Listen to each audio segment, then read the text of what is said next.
Buenas tardes, bienvenidos y bienvenidas a este noticiero social Detectives del Pasado, el espacio donde la investigación académica cobra voz y los datos sobre las familias más vulnerables de nuestro país se convierten en historias y en herramientas de transformación social. Hoy con mi compañera Mallory Ledesma y yo, José Alfredo Pinilla, les estaremos presentando un informe especial que recorre casi una década de investigación social en Colombia y América Latina, desde el año 2016 hasta el año 2024, con un espacio de 2 años entre cada uno de estos estudios. Fundamentalmente, es para comprender el rol del investigador social como un agente activo de cambio, promotor de la equidad y garante de la justicia social para las familias, para los niños y niñas y para los adolescentes en esta condición de vulnerabilidad. Cuando planteamos este análisis, es fundamental ver el referente de pensamiento que propone el docente Juan Alexander Pinzón Contreras, de la Fundación Universitaria del Área Andina. Nos plantea que el investigador social no es solamente un observador pasivo, sino es un sujeto social con la responsabilidad de comprender, de explicar y de transformar las realidades que estudia. Yo estaré a cargo de esta primera parte de explicar esos primeros informes desde el año, como se mencionaba, pues desde el año 2016, 2018 y 2020 para comprender más o menos cómo fue estos primeros pinos, nos vamos a comprender cómo funciona esta investigación social que ha hecho en el contexto colombiano, en el contexto latinoamericano. Para entender estos estudios vamos a presentar, es necesario contextualizar que debemos entender por familia en condición de vulnerabilidad y por qué la investigación social juega un papel tan determinante en su protección. El referente de pensamiento describe que vivimos como una construcción social contemporánea, un complejo entramado de interacciones culturales, políticas y tecnológicas que moldean la vida cotidiana. Este es un escenario que las familias vulnerables eh, son una de las principales afectadas, ya que son aquellas que enfrentan la barrera estructural para acceder a los derechos básicos como la educación, la salud, la vivienda, el trabajo digno y la protección. En Colombia estos contextos se cruzan con una historia de conflicto, fundamentalmente armado y el desplazamiento forzado, con pobreza extrema y desigualdades socioeconómicas, que, como señaló alguna vez Karl Marx, responden a divisiones estructurales que persisten y se reproducen hasta hoy. Pero también existe un marco de políticas públicas que ha intentado responder a todas estas necesidades. Un ejemplo de ellos, programas como Familias en Acción, las estrategias de Red Unidos y atenciones integrales a la primera infancia, entre muchos más que, que han ido existiendo a lo largo de la historia del país. La pregunta que los investigadores sociales han debido hacerse no es solo si los programas existen, sino son efectivos, respetan la dignidad de las familias, evitan generar daños adicionales. Es aquí donde entra el concepto de reflexibilidad que Bourdieu describió como la capacidad del investigador de evaluar críticamente sus propios sesgos, pensar si lo que está pensando es adecuado y relacionado al contexto del investigador o al contexto que quiere evaluar. Entonces, aquí vamos a comprender que el investigador no puede pretender ser neutral. Es un sujeto social que al tiempo que estudia la realidad lo transforma. Con este marco en mente, revisemos los primeros tres estudios.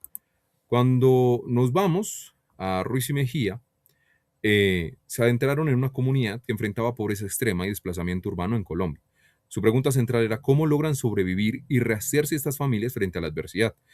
Aplicando entrevistas de profundidad y grupos focales, los investigadores promovieron la escucha activa, reconociendo a las familias como sujetos con agencia propia y no como simples objetos para ser estudiados. Esta postura es lo que el referente de pensamiento escribe como el compromiso ético del investigador de generar conocimientos que dignifiquen y empoderen a la comunidad.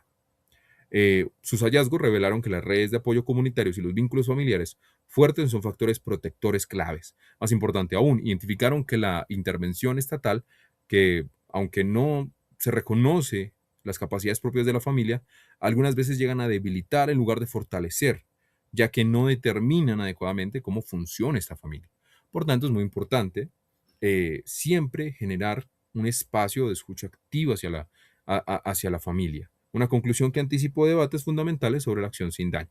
En el año 2018 tenemos al estudio de Mellizo Rojas y Vázquez Cruz, quienes pusieron el foco en una pregunta urgente para Colombia. ¿Pueden las políticas públicas y las intervenciones humanitarias hacer daño incluso cuando se diseñan con buenas intenciones? El investigador asumió aquí un rol crítico y reflexivo. Analizó el documento histórico y entrevistó a actores claves del sector humanitario para cuestionar la logística de intervención que a veces buscan operar durante décadas en un país y en una comunidad. Sus hallazgos son contundentes.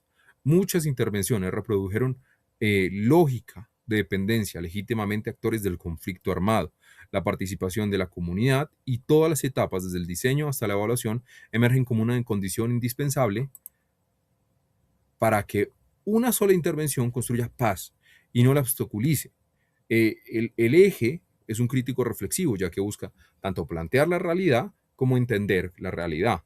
Nos quiere describirla y presentarla para que nosotros también analicemos desde ahí una postura sobre si en algún momento llegamos a presentar este rol como agentes activos, realmente tengamos mucho cuidado de ver y encontrar que la participación comunitaria es un eje fundamental para la preservación de las comunidades. En el año 2020 vamos a encontrar el estudio que realizó Venega Rodríguez y pues, que examina el programa de vivienda gratuita para víctimas del conflicto armado en el proyecto Metro 136. El título de la investigación lo dice todo. Los ladrillos no se vive. De ladrillos no se vive. Eh, el investigador actuó como un observador participante. Visitó las comunidades, documentó las experiencias, contrastó las propuestas institucionales con la realidad que estaban viviendo. Los hallazgos, pues evidentemente, son reveladores. Entregaron estas viviendas sin un acompañamiento psicosocial, sin infraestructura comunitaria, sin reconocer los lazos territoriales previos de las familias, terminó generando una revictimización y una nueva forma de exclusión social. Este estudio demostró que sin enfoque diferencial, incluso la ayuda bien intencionada puede hacer daño. ¿Sí? Con esto se concluye hasta acá mi parte del informe. Espero que más o menos vayamos entendiendo la forma en que se entreteje estos estudios entendidos hasta ahora. Gracias, José, por tu participación. Continuamos con los dos estudios más recientes de nuestro análisis, que muestran la evolución más significativa en la manera de investigar sobre familias vulnerables en Colombia. Entramos entonces para el año 2022. La investigadora Froman Was nos trae una perspectiva que complementa y enriquece los debates que José acaba de mencionar. Mirar la familia no desde el déficit, sino desde sus fortalezas. Was se pregunta, ¿qué recursos internos y externos debe activar las familias cuando enfrentan una crisis? El investigador aquí asume un rol de mediador y aliado terapéutico, trabajando junto a las familias para identificar y activar sus propias capacidades. Este enfoque es profundamente coherente con la ética del cuidado y del buen vivir que promueve el referente pensamiento Eje 2. Los hallazgos de Was identifican tres pilares de resiliencia familiar: sistema de creencias compartidos, patrones organizados flexibles y red de comunicaciones claras. La conclusión principal es que la intervención más efectiva son aquellos que potencian estos pilares en lugar de sustituirlos por recursos externos. Una lección que dialoga directamente con lo encontrado por Ruiz y Mejía para el año 2016 y confirma que la investigación social avanza acumulando aprendizajes.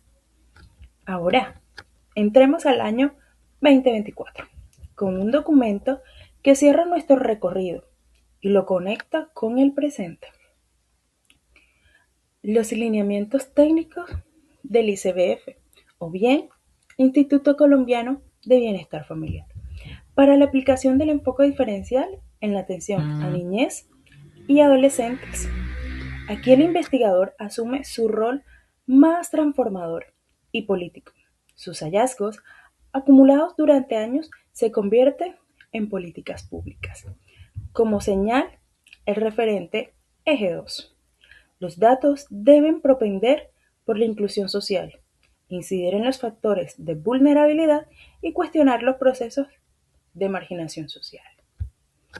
Este lineamiento confirma que Colombia cuenta en 2024 con un marco técnico que reconoce explícitamente las diferencias éticas, raciales, de género, territoriales y del ciclo vital en la atención a infantes y adolescentes.